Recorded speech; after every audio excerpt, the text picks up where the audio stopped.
The dog stopped at the edge of the water and refused to take another step. Not because of the cold, and not because of the altitude, but because something on the far side of that lake was still there, still waiting, and Colt had already decided it needed to be found. Doyle Merritt had learned a long time ago not to argue with Colt about things like that. He came to a halt a few feet behind the dog, his breathing steady despite the elevation, his pack settling against his shoulders, with the familiar weight of everything he still owned. The lake spread out before them without ceremony, dark green, flat and still, pressed between granite walls that rose on three sides and left the fourth open to a sky the color of old pewter. No trail signs here. No boot prints in the soft mud at the bank. Nothing to suggest this place was on anyone's active map anymore, which was part of why Doyle had come. He had been moving through the Cascades for 6 weeks, not hiking, not camping in any organized sense of the word. Moving. The way a man moves when he has somewhere to be but can't name the destination, when forward is the only direction that feels tolerable and stopping feels like something he might not recover from. 54 years old, broad through the shoulders, wearing a face that had been worn down to something quieter than it once was. He had been other things before this. Team leader, decision maker, the man others looked to when the situation deteriorated and someone had to act. He had known exactly how to stand in those moments, exactly when to move, exactly what each choice would cost. He had been very good at it, right up until the night he wasn't. Colt stood absolutely still at the shoreline, ears forward, body low and angled toward the far bank. His dark sable coat moved slightly in the wind off the water. He was 70 pounds of discipline and attention, a retired military working dog who had forgotten nothing from his years of service and had added his own instincts on top of everything he had been trained to do. He did not frighten easily. He did not react to nothing. When Colt went still like that, there was always a reason. Comment 1 if Colt should go for it, or 0 if Doyle should turn back, and tell us where you're watching from. Doyle scanned the far bank slowly, methodically, the way he still moved his eyes across any open terrain, the habit too deep now to set aside. At first, there was nothing. Just shadow and rock and a dense tangle of brush where the tree line dropped to meet the water. Then his eyes found the line where the darkness changed character, where the shadow was wrong, where the shape was too deliberate to be natural. A boat, or what had once been a boat. It sat half-grounded on a submerged shelf of rock near the opposite bank, its bow tipped down and partially swallowed by the lake, its stern rising just enough to hold it barely above the waterline. Old wood, gray and split in places, a thin skin of moss grown across the lower hull. In bad light, from a distance it read as a log, as debris, as something the lake had slowly consumed and partially returned. Easy to walk past, easy to dismiss entirely. But Colt was not looking at debris. Doyle shifted his weight, adjusting his footing on the uneven shoreline. "All right," he said. His voice came out low and unhurried, the voice of a man who had long since stopped needing volume to communicate intent. "We go around." Colt turned without being told and began moving along the bank, selecting a route through the rocks and exposed root systems with the same deliberate care he brought to every terrain. He didn't rush. He didn't overcorrect. He moved with a kind of certainty that tightened something in Doyle's chest. That familiar sensation, the one that used to precede missions, narrow corridors, doorways that opened too fast. The sensation of trusting the dog's read of the world more than his own. The walk around the lake took most of an hour. The ground was uneven, the mud soft from recent rain, and twice Doyle had to brace against the bank, where the earth dropped without warning toward the water below. Colt paused at each difficult section, waited for Doyle to clear it, then continued ahead. Never far, never out of contact. The dog moved the way he always had, close enough to matter, far enough to work. By the time they reached the far bank, The sky had pressed flat and gray, draining the last warmth out of the afternoon light. Doyle stood 10 feet from the boat and looked at it carefully. It was not simply abandoned. It had been maintained. The wood was old, and the bow was deep underwater, but the stern, the section still above the surface, carried signs of deliberate care. The seams along the planks had been packed with something dark, a rope looped through an iron ring on the side, still holding its tension, its fibers intact, and along the gunwale, almost invisible unless the light hit it from exactly the right angle, a section of wood had been replaced. New grain, slightly different color, fitted carefully into the original frame. Someone had kept this thing from going all the way under. Not recently, maybe, but more than once. Colt stepped out onto the low shelf of rock connecting the bank to the grounded hull. He tested each foothold before committing, his paws finding the stable points through some combination of training and instinct that Doyle had stopped trying to fully understand. Doyle followed, matching the dog's path exactly, his boots finding purchase on the same surfaces. The hull groaned when Doyle climbed in, a deep, structural sound, but not a failing one. He crouched low, one hand on the opposite gunwale for balance, and let his eyes move across the interior. Colt went to the stern bench without hesitation. He lowered his head and looked underneath it. Doyle crouched beside him, set back into the junction between the bench and the hull, wrapped carefully in black roofing tar and bound with wire, a metal box. Not large, not decorative, protected. The kind of protected that meant someone had thought carefully about what the water and the weather could do over time, and had worked to prevent it. Doyle did not reach for it immediately. He sat with it for a moment, both hands on his knees. Colt waited beside him without shifting. "You always find the thing," Doyle said quietly. Colt's ear moved once, that was all. Doyle worked the box free carefully, unwinding the wire without forcing it, taking his time. The tar seal cracked along the lid when he worked it open. The interior was dry. Inside, wrapped in plastic against any moisture that might have found a way through, a folded map and a notebook. Brown leather cover, plain, the edges barely worn. He set the map aside and opened the notebook. The first entry was dated 11 years back. Weather conditions noted at the top, wind direction. Temperature at first light, water clarity at the north end of the lake. Simple observation, nothing more. He turned the page, another entry, same structure, and another. He moved through them faster, letting the pattern assemble itself, the way patterns did when you stopped forcing them. Then the entries changed. A name, just a first name. And beside it, a description. Female, late 40s, blue jacket, moving along the south trail with a noticeable limp favoring the right leg. Slow pace, stopping often. Carrying more weight than her frame suggested she was prepared for. Doyle frowned and turned the page. 2 hikers. Brothers by apparent age and similarity. Early 30s. Camping gear visible through the mesh of one pack, but no rain layer observed on either. Tent stakes clipped to the outside, which meant they planned to stop, and no cover if the weather turned.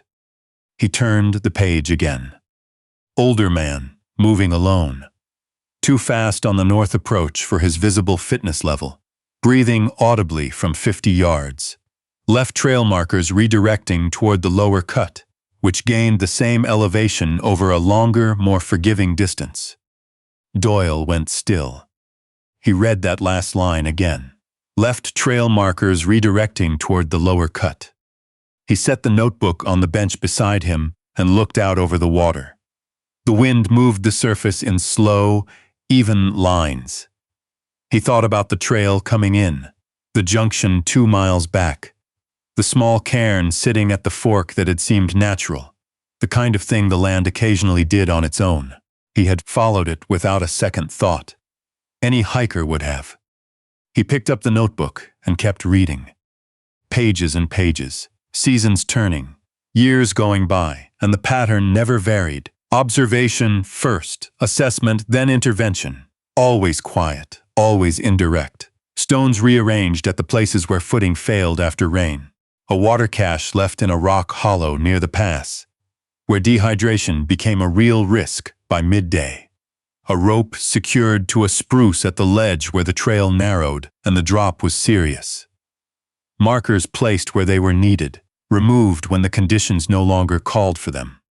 Someone had been out here for over a decade, watching the people who came to this lake and quietly adjusting the world around them so they arrived home safe, without ever being asked, without ever being seen. Doyle's jaw tightened slowly. He knew the discipline required for that.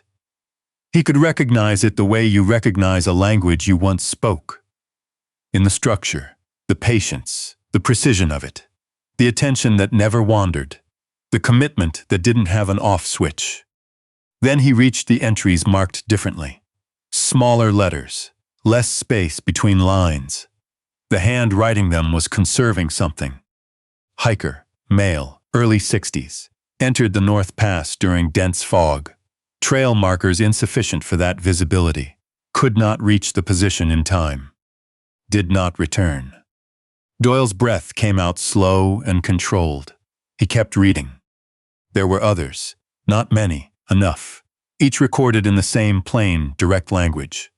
Each followed by those 3 words. And in the margin beside each, a small cross, drawn, neat, and deliberate. The kind a person drew carefully because the alternative was marking it carelessly, and these people deserved more than that. He understood what he was looking at. Failures.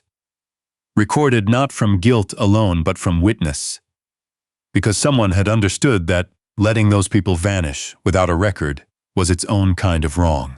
Someone had decided that being the only person who knew they had made it this far was a responsibility, not just a fact.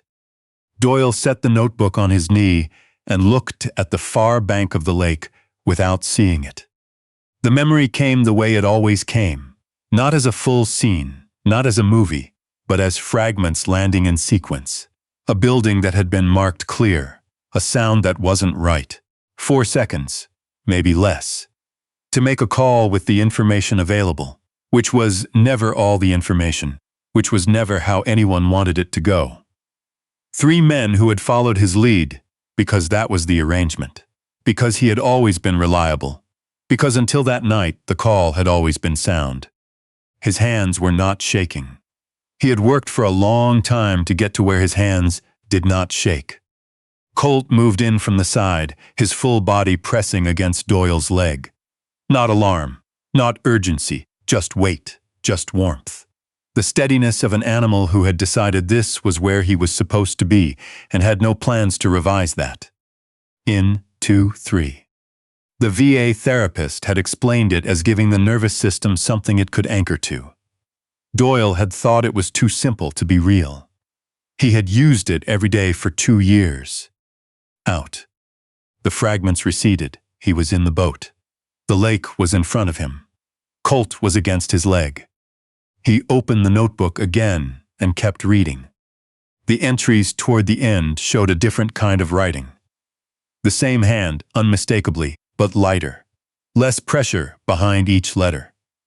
Like the person writing them had been rationing something. Effort, maybe, or time, or the certainty that any of it was still worth doing. Cold lasting into May this year.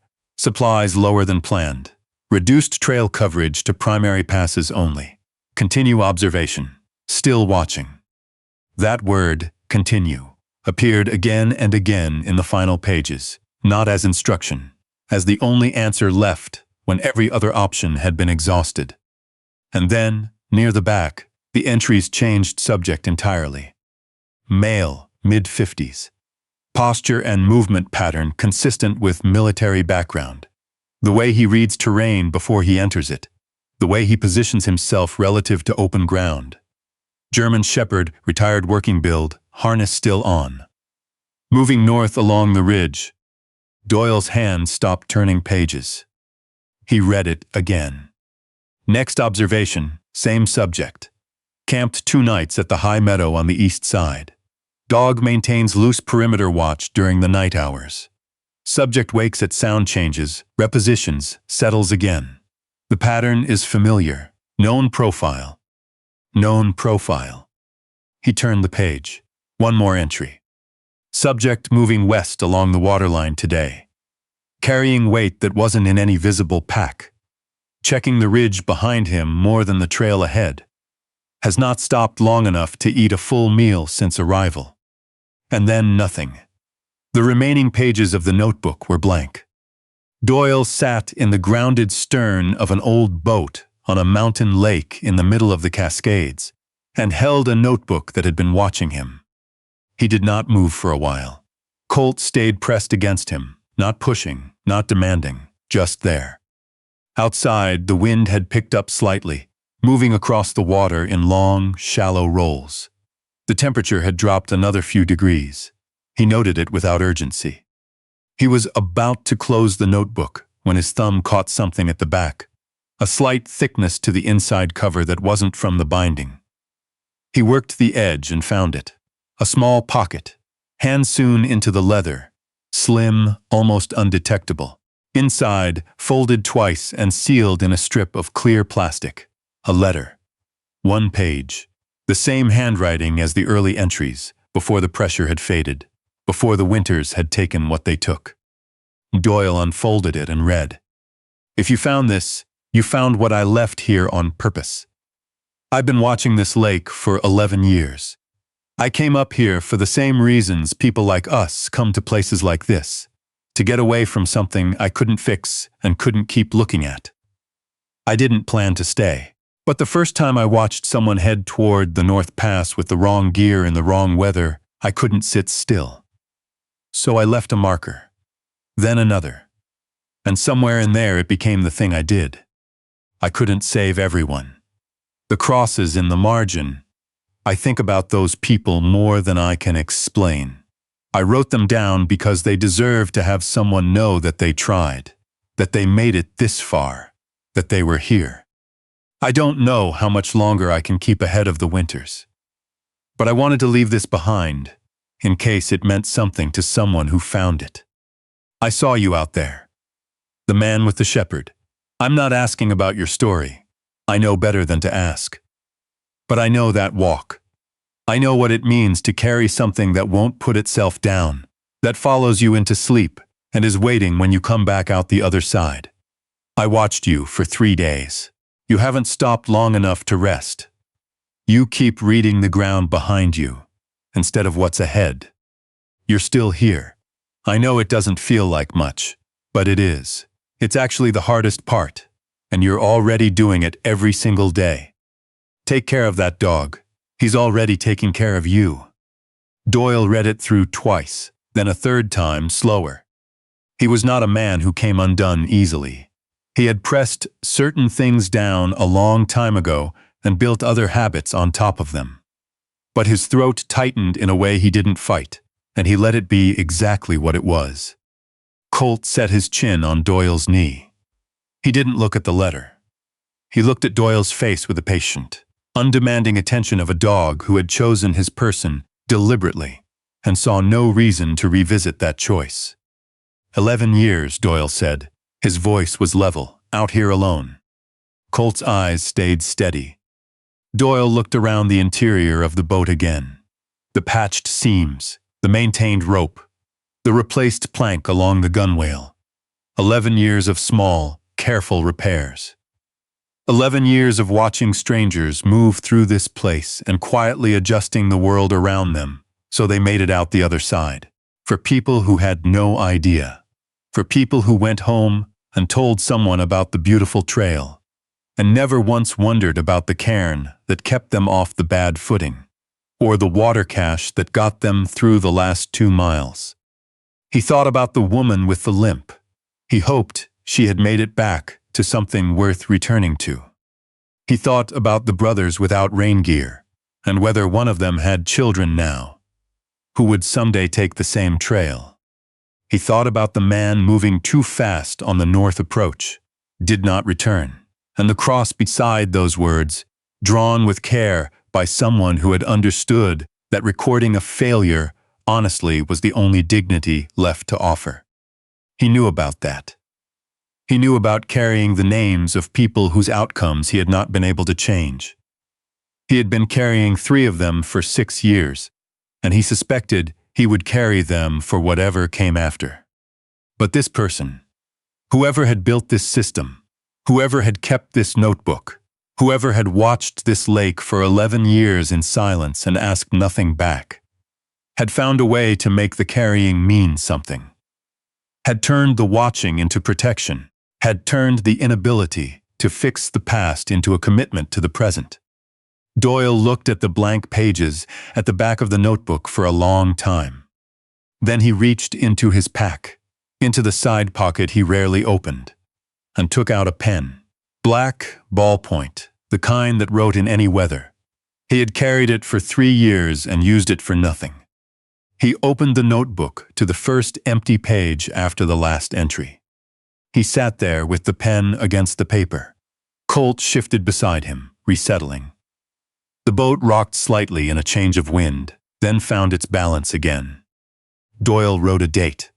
Today's. Then the temperature, estimated. Wind direction. Northeast moderate, dropping by evening. Water clarity at the north bank, good. He noted 2 hikers he had observed on the south trail earlier in the day, moving at a solid pace. Gear appropriate for the conditions, no apparent distress. Continued without incident. He read what he had written. Then he turned the page and kept going. Colt watched him for a while, one eye half open, his breathing slow and even. Not asleep. Present, always that. Just present, in whatever room or forest or boat he and Doyle happened to occupy. It had been enough to keep Doyle from going too far under more times than he had counted, probably more times than he knew. Outside, the lake held its stillness. The clouds moved. The light changed and flattened and came back slightly at the horizon before the evening finally took it. And in a grounded boat on a high mountain lake in the Cascades, a man who had been carrying something for 6 years found a way to set part of it down. Not all of it. That was not how it worked, and he understood that now without the resentment he used to feel about it. Some of it you carried forever. But you carried it forward. That was the difference. That was the only thing that distinguished carrying from being buried. He kept writing until the light made it difficult. Then he closed the notebook, placed it carefully back in the metal box, and set the box back where he had found it. Back under the bench, back in the dark. But he left the lid unlatched. Just slightly. Just enough. Because whoever came next deserved to find it. He climbed out of the boat, steadied himself on the rock shelf, and looked down at Colt. The dog stood ready, watching him with that calm, unhurried gaze. "Come on," Doyle said. "We've got ground to cover before dark." Colt moved ahead onto the bank, pausing once to look back, not to check if Doyle was following, but the way he always paused at transitions, marking the change between one place and the next. Then he turned forward and kept moving. Doyle followed him into the trees, his pack on his shoulders, his breathing even. The lake disappeared behind them, quiet and unchanged, the way it had been for 11 years. But it was not empty anymore. It had not been empty for a long time. It just needed someone to find it. Type 1 if you believe that doing the right thing still matters, even when no one alive will ever know you did it. Or Type 0 if you think that kind of person doesn't exist anymore. Because out here, the evidence says otherwise. If stories like this one are what you come here for, subscribe. There's more ahead.